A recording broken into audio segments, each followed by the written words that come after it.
Praise the lord. ఈరోజు దేవుని వాగ్దానము, ప్రఖ్యాతి నొందిన విలుకాన్రు ఓడిపోవుదురు, తొట్టిల్లిన వారు బలము ధరించుదురు. సమూయేలు రాసిన మొదటి గ్రంథము 2వ అధ్యాయము 4వ వచనము. సహోదరి సహోదరులారా, ఈ మాట హన్నా ప్రార్థనలో భాగం. హన్నా చాలా సంవత్సరాలు సంతానం లేక బాధపడింది.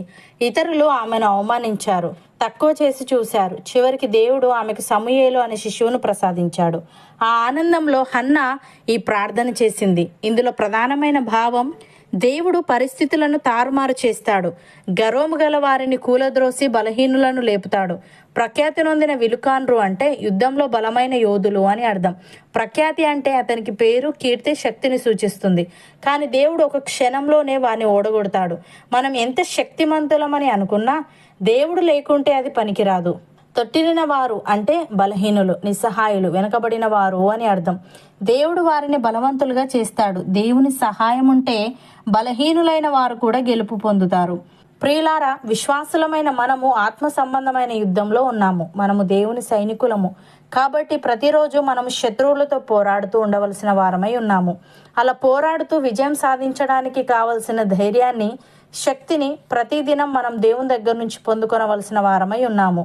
భక్తుడు ఈ విధంగా అంటున్నాడు, మీరు ఆపద్దినమందు వారిని ఎదిరించుటకును సమస్తము నెరవేర్చిన వారి నిలవబడుటకును శక్తిమంతులగునట్లు దేవుడిచ్చు సర్వాంగ కవచమును ధరించుకొనుడి.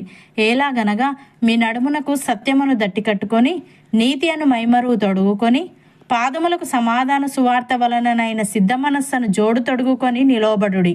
ఇవన్నీయుగాక విశ్వాసమును డాలు పట్టుకొనుడి. దానితో మీరు దుష్టుని అగ్నిబాణములన్నింటినీ ఆర్పుటకు శక్తిమంతులవుదురు.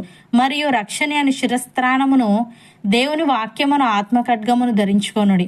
ఆత్మ వలన ప్రతి సమయమునందును ప్రతి విధమైన ప్రార్థనను, విజ్ఞాపనను చేయిచు ఆ విషయమై సమస్త పరిశుద్ధుల నిమిత్తమును పూర్ణమైన పట్టుదలతో విజ్ఞాపన చేయిచు మెలకువగా ఉండుడి అని. ప్రియులారా, దేవుడు యథార్థవంతుడు, యెహోవా వాక్కు నిర్మలము. తన శరణు జొచ్చు వారికి అందరికీ ఆయన కేడెము. యెహోవా తప్ప దేవుడేడి? మన దేవుడు తప్ప ఆశ్రయదుర్గమేది? మనకు బలము ధరింపజేయువాడు ఆయనే, మనలను యథార్థ మార్గంలో నడిపించువాడు ఆయనే. ఆయన మన కాళ్ళు జింక కాళ్ళ వలె చేయుచున్నాడు. ఎత్తైన స్థలముల మీద మనలను నిలుపుచున్నాడు. మన చేతులకు యుద్ధము చేయ నేర్పువాడు ఆయనే.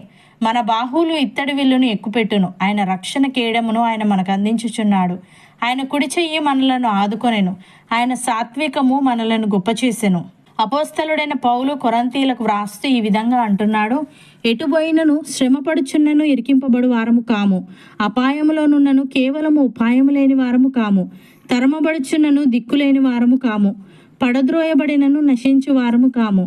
యేసు యొక్క జీవము మా శరీరమందు ప్రత్యక్షపరచబడుటకై యేసు యొక్క మరణానుభవమును మా శరీరమందు ఎల్లప్పుడూ వహించుకొని పోవచ్చున్నాము.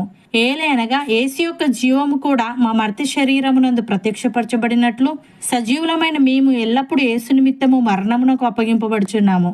కావున మాలో మరణమును మీలో జీవమును కార్యసాధకమవుచున్నవి అని.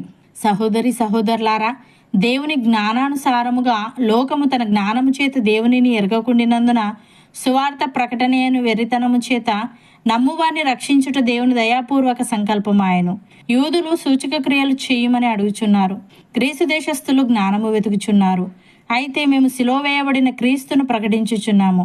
ఆయన యూదులకు ఆటంకముగాను అన్యజనులకు వెర్రితనముగాను ఉన్నాడు గాని యూదులకేమి గ్రీసు దేశస్థులకేమి పిలువబడిన వారికే క్రీస్తు దేవుని శక్తియును దేవుని జ్ఞానమునై ఉన్నాడు. అవును అన్నవారు నాతో పాటు ప్రార్థనలో ఏకీభవించండి. పరిశుద్ధుడా, ప్రేమగల తండ్రి, ప్రఖ్యాతి నొందిన విలుకాన్రు ఓడిపోవుదురని, తొట్టిల్లిన వారు బలము ధరించుదురని, మేము ఎంత శక్తిమంతులమని అనుకున్నా నీవు లేకుంటే అది పనికిరాదని, నీ సహాయం ఉంటే బలహీనులైన వారు కూడా గెలుపొందుతారని నీవు తెలియజేశావు. తండ్రి, నీకు స్తుతులు.